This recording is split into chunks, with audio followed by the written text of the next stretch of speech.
Welcome to the HCI family of podcasts. We're your source for personal, professional, and organizational growth and development. We share our own original research, explore industry trends, and interview executives and thought leaders from across the globe. Join us for practitioner-oriented content around all things leadership, HR, talent management, organizational development, and change management. Maximize your personal and organizational potential with the HCI family of podcasts.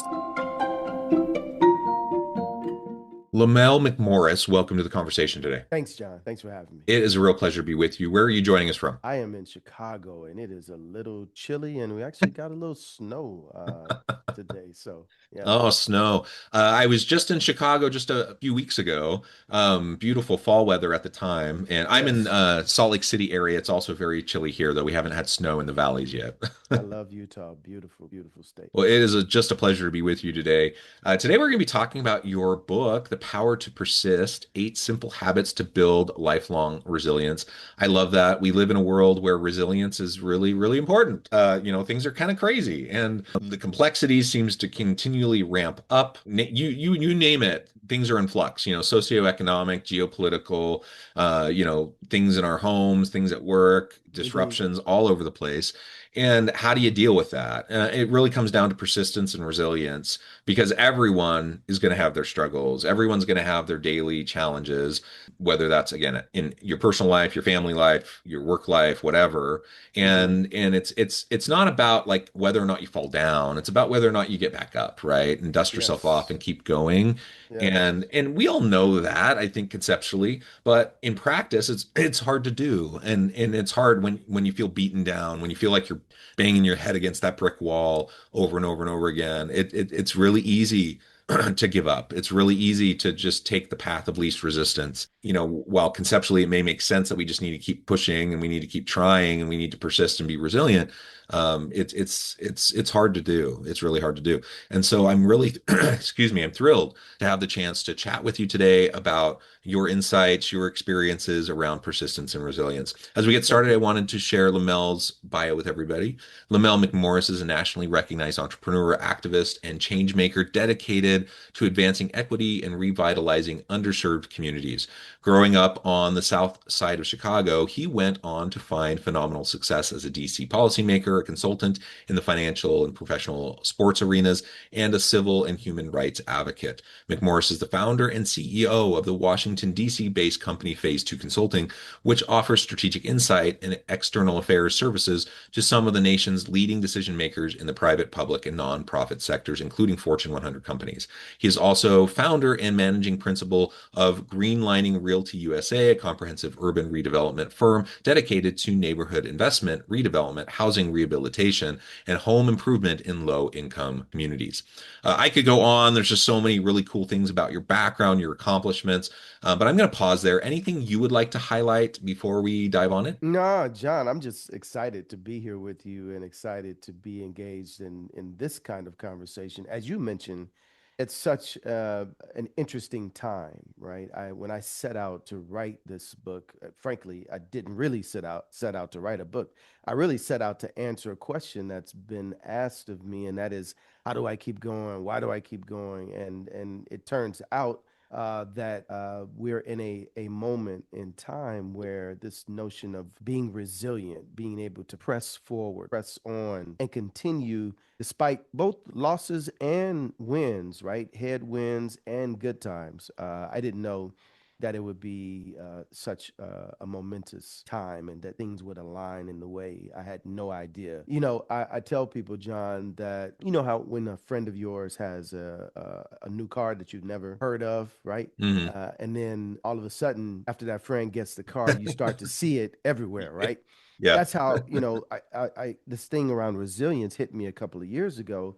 And then whether it's CNBC or ESPN or a movie or a television show, it just the word resilient and resilience just kept coming up. And I said, I think I'm on to something. I think this is something that people need. And I had no idea we'd be where we are at this moment in time. Yeah. Well, I appreciate that. That's actually one of the first things I always ask authors is like, why this book? Why now?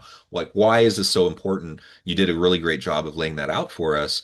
And you're right. Like it's It's a timely topic. It's one that gets a lot of attention. There's a lot of Right, buzzwordy, talk around it, but right, oftentimes we don't get past the surface level of like right. what it actually means and how it actually plays out.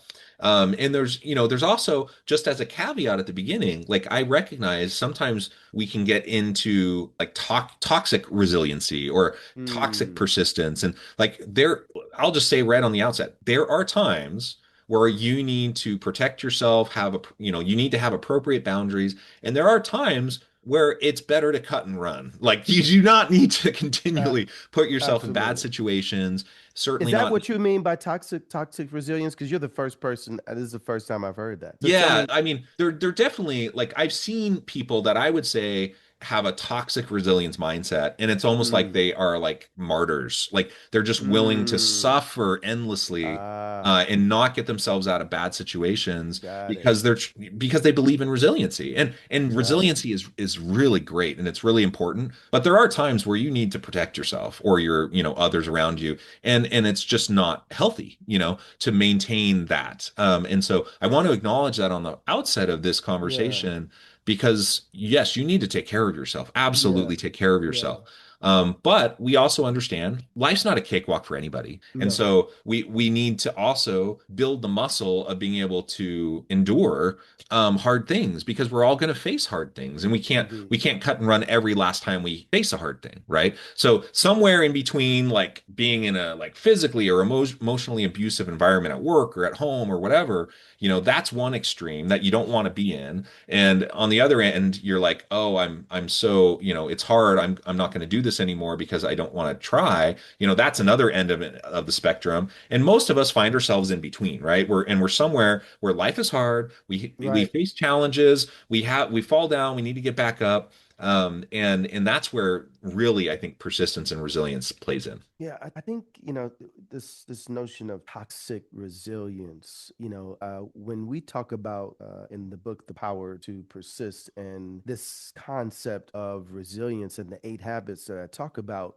I Hmm. hope that you and your listeners see a marriage between resilience and purpose. Yeah. Resilience and not being broken, but perhaps sometimes being bent.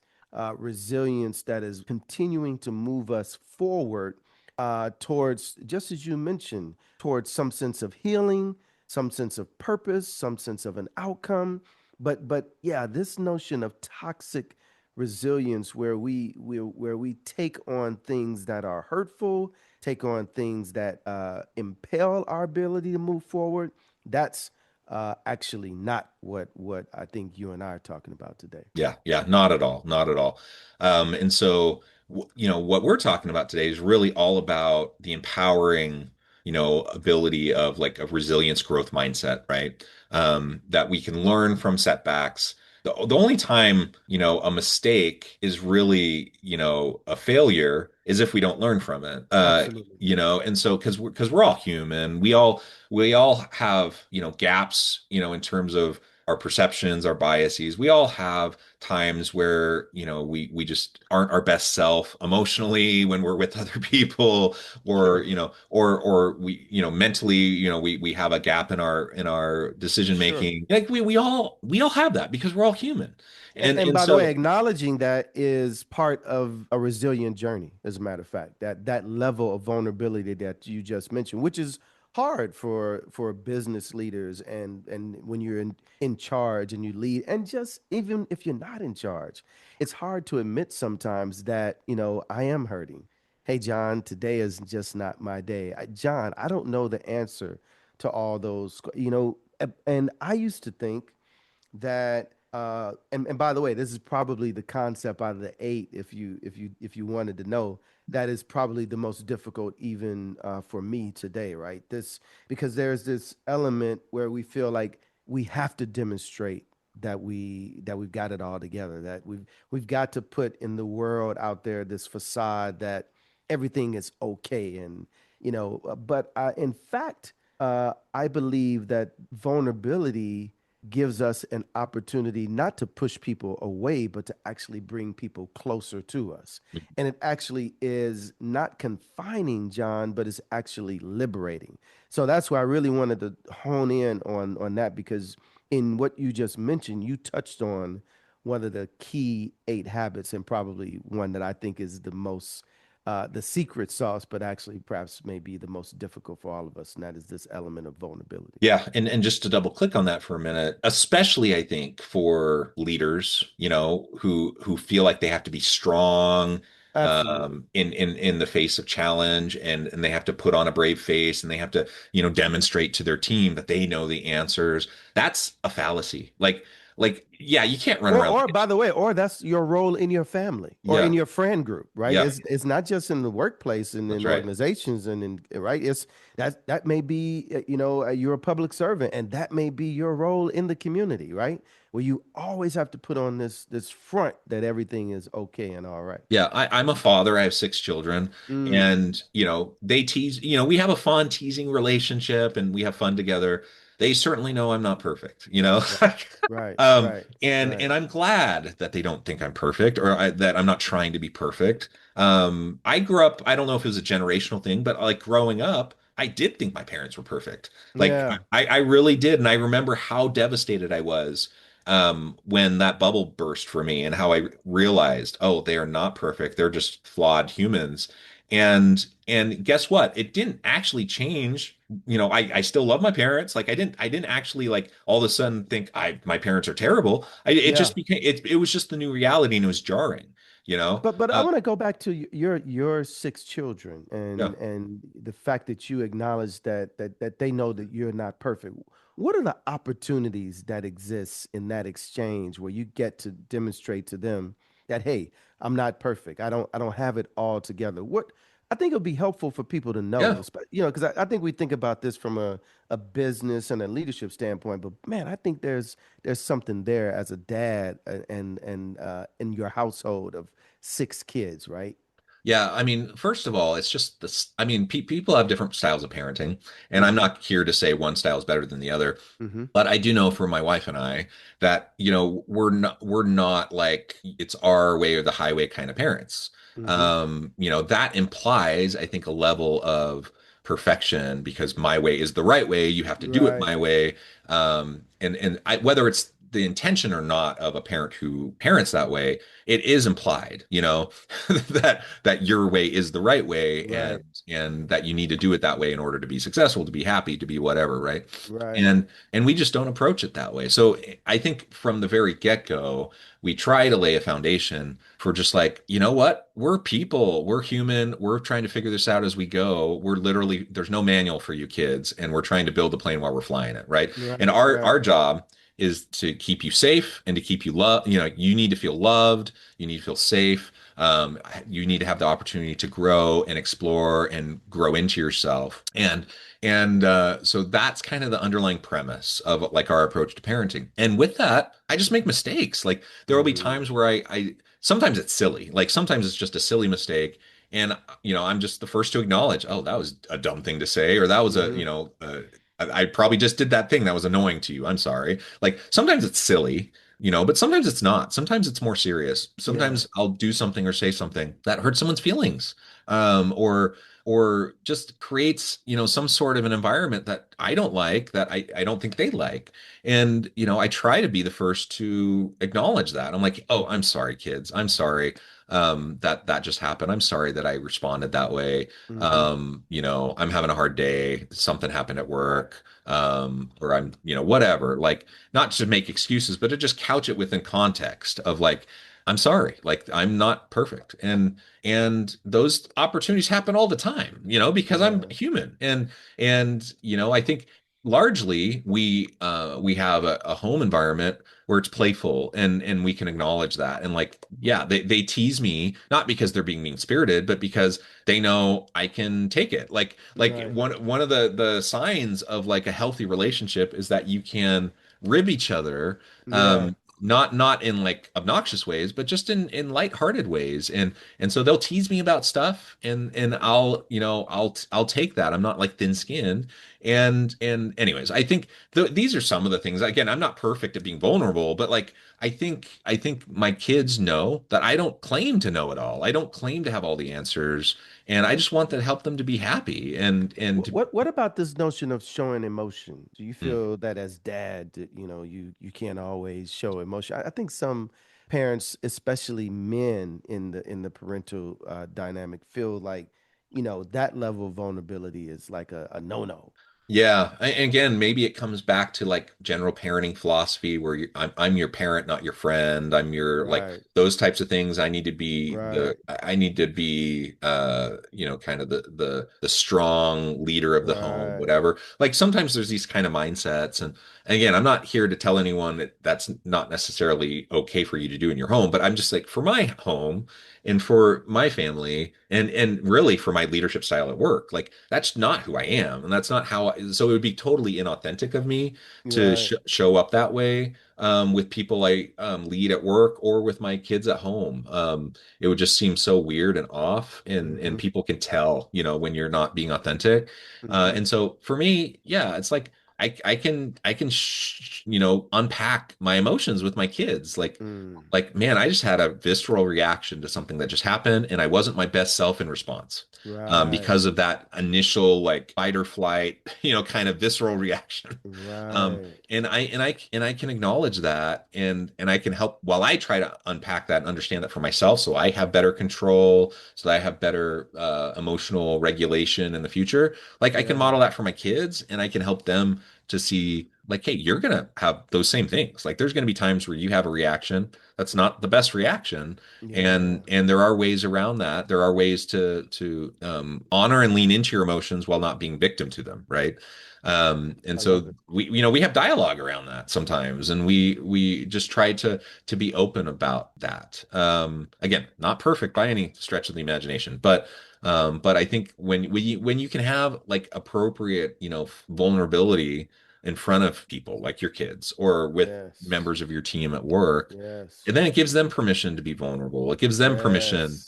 to Yes. share of themselves. And I Yes. can have more meaningful conversations with my kids when they know that that's something I'm open to, and that's something I'm encouraging of them to be, and same thing at Absolutely. work. Yeah. Absolutely. It's liberating. It's not confining and restraining.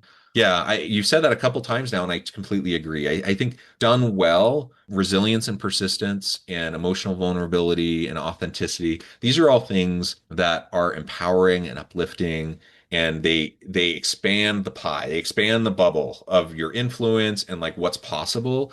Yes. So often we get stuck in fixed mindsets, we get stuck in zero-sum games, and Mm. we think it's all like this competition, like my kids either respect me, or they're going to walk all over me, like that's a Mm. false dichotomy. Like that's Mm. not real.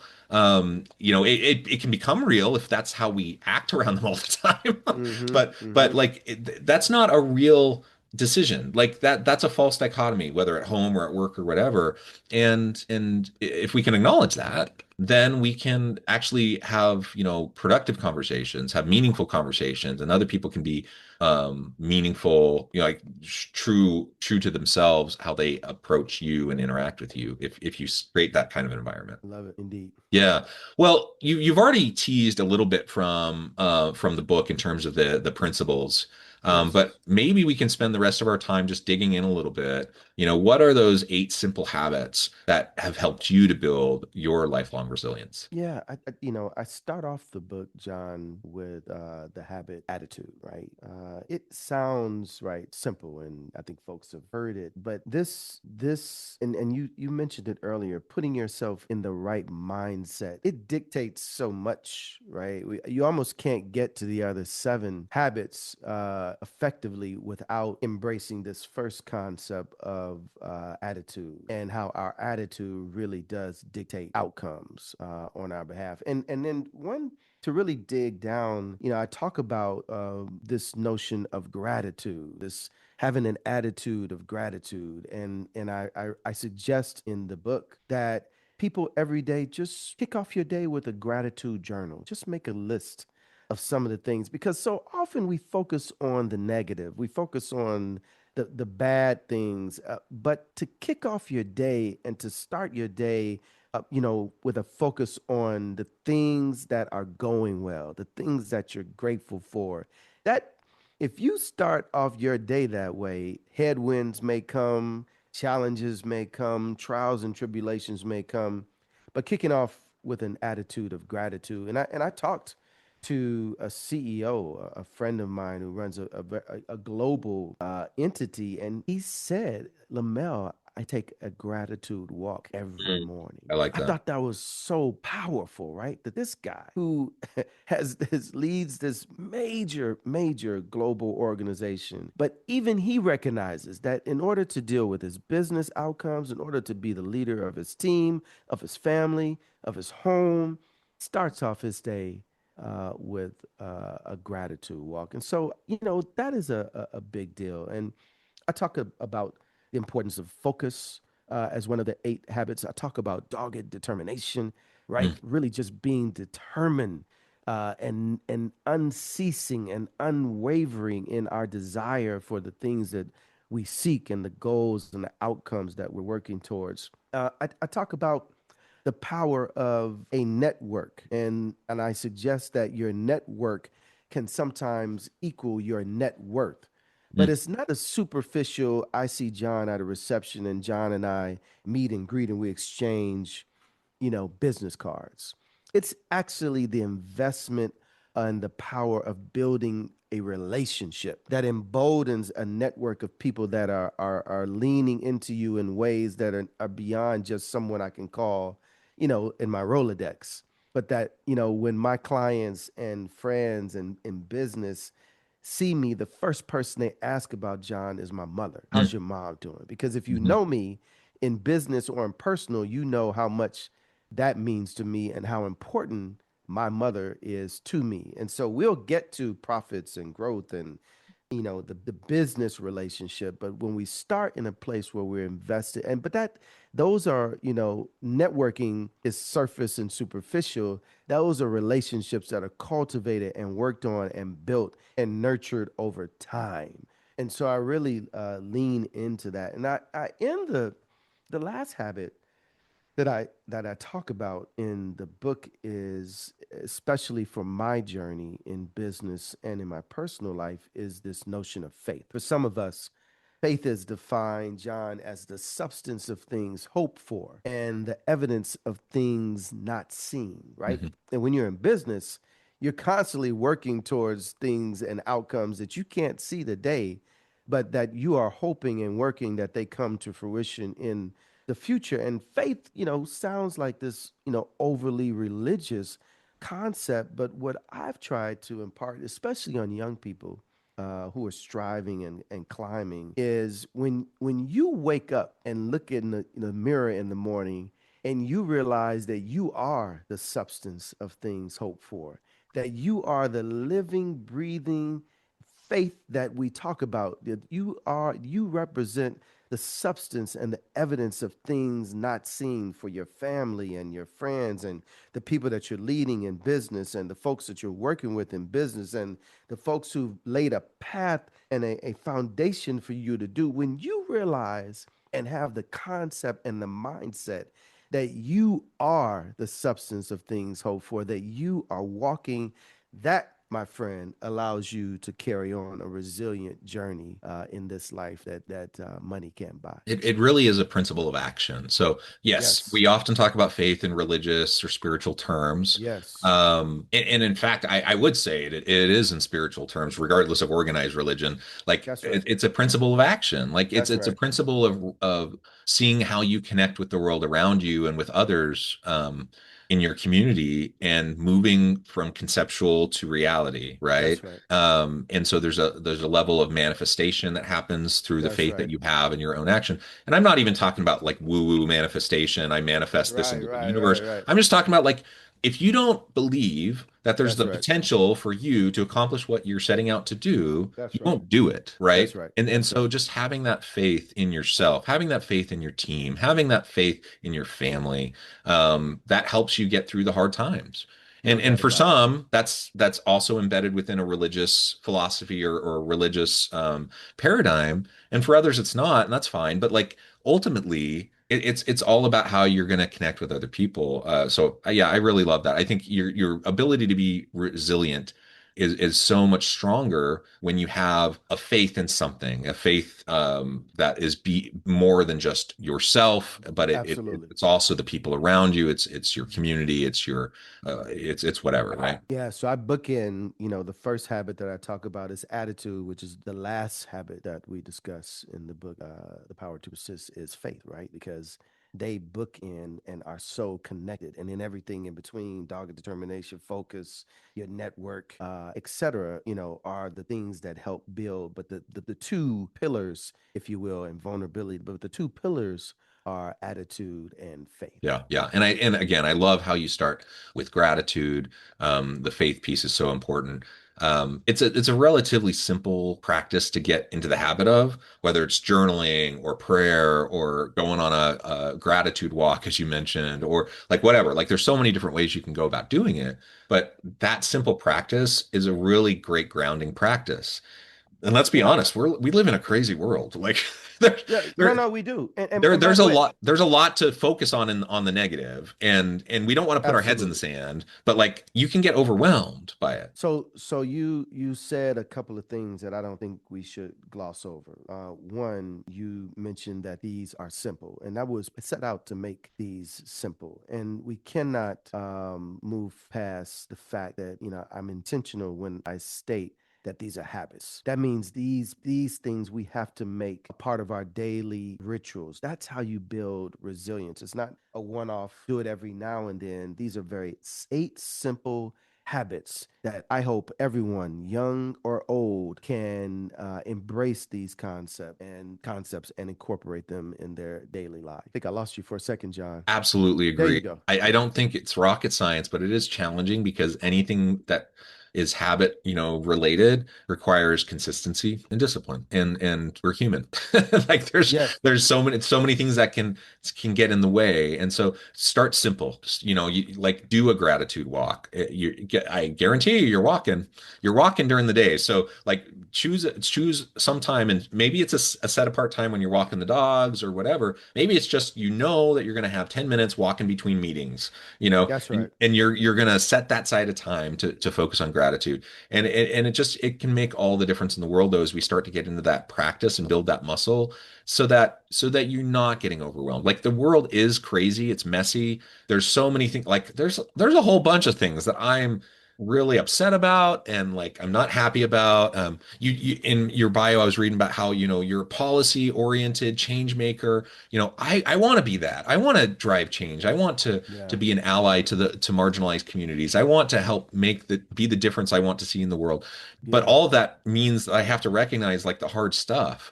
And I don't want to put my head in the sand and ignore it, but I also don't want to become so overwhelmed by it that I can't do anything to move forward, right? Yeah, and that the change that we seek in others actually begins with us, right? Yeah.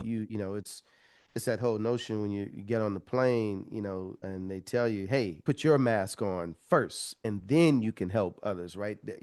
I tell folks that the best sermon that I can preach is when I never open up my mouth, Mm. right? We've got to actually live and be what we want to see in this world and around, with the people that are around us and in the communities where we serve. Yeah, yeah, well said. This has just been such a great conversation, Lamell. I really appreciate all of your Great meeting insights. you, John. Yeah, nice to meet you. I note the time. I probably have already kept you too long, but before we wrap up, I want to give you a chance to share with the audience how they can connect with you, find out more about your work, where they can find your book, and then give us the final word for today. Awesome. The book is available everywhere where books are sold. The Power to Persist. Go on Amazon or any platform where books are sold. We also have a podcast. I'm actually speaking to you, John, from the basement of my childhood home. My mom is right Mm. upstairs.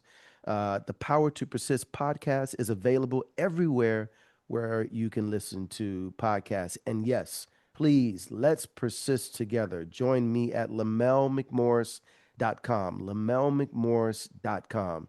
I look forward to us continuing this resilient journey together. And I think we have an opportunity, John, to create a movement, and let's persist together. I love it. I love it. Thank you so much. It's just been a pleasure. I encourage the audience to reach out, get connected with Lamell, find out more about what he can do for you, check out the book. And as always, I hope everyone can stay healthy and safe, that you can find meaning and purpose at work each and every day. And I hope you all have a great week.